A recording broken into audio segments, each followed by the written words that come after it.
In the beginning, when chaos existed in the creating of the earth, the Spirit of God moved over the face of same, and out of chaos came the world, with its beauty in natural form, or in nature. With man's advent into the world, then personalities, individualities, began to find expressions in subduing the earth, and man, with his natural bent, not only attempted to subdue the earth, but to subdue one another, and the result was the differences of opinions, the various sects, sets, classes, and races. As the earth was peopled, and the abilities of expansion were able to bring the various groups, or associations of groups or nations, they could, and did, withdraw into themselves, and build for themselves in the various portions of the world that known as the periods of advancement of some particular group of peoples. As the world has advanced, all the various phases of man's developments have entered to make a different phase, either in the political, economic, or religious aspect of man's experience. In the various portions, then, of the world there has been builded those necessary developments for that particular group or portion of those peoples, or those developments of those peoples in their particular line. With the advent of the closeness of the worlds coming into being, so that the man upon the other side of the world is as much the neighbor as the man next door, more and more have been the turmoils that have arisen in the attempt of individual leaders or groups to induce, force or compel, one portion of the world to think as the other, or the other group to dwell together as brethren with one bond of sympathy, or one standard for all.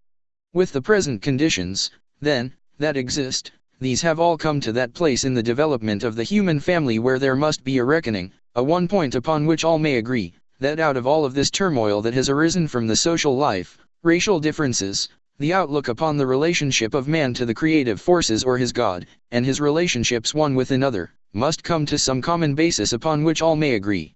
You say at once, such a thing is impractical, impossible. What has caused the present conditions, not alone at home but abroad?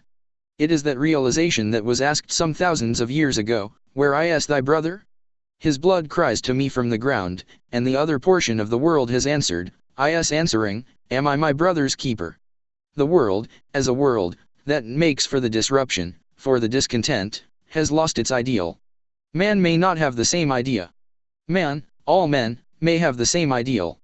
As the Spirit of God once moved to bring peace and harmony out of chaos, so must the Spirit move over the earth and magnify itself in the hearts, minds, and souls of men to bring peace, harmony and understanding, that they may dwell together in a way that will bring that peace, that harmony, that can only come with all having the one ideal, not the one idea, but, "Thou shalt love the Lord thy God with all thine heart, thy neighbor as thyself."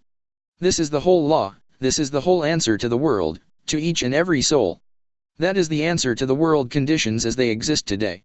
How shall this be brought about? As they each in their own respective sphere put into action that they know to be the fulfilling of that as has been from the beginning, so does the little leaven leaven the whole lump. Man's answer to everything has been power, power of money, power of position, power of wealth, power of this, that or the other. This has never been God's way, will never be God's way. Rather little by little, line upon line, here a little, there a little, each thinking rather of the other fellow, as that has kept the world in the various ways of being intact, where there were 10, even, many a city, many a nation, has been kept from destruction. Though ye may look upon, or feel that which was given to Abram, as he viewed the cities of the plain and pled for the saving of same, was an allegorical story, a beautiful tale to be told children, that it might bring fear into the hearts of those that would have their own way, may it not come into the hearts of those now, today, wilt thou, thyself, make of thine own heart an understanding that thou must answer for thine own brother, for thine own neighbor. And who is thine neighbor? He that lives next door, or he that lives on the other side of the world? He, rather, that is in need of understanding. He who has faltered, he who has fallen even by the way. He is thine neighbor, and thou must answer for him.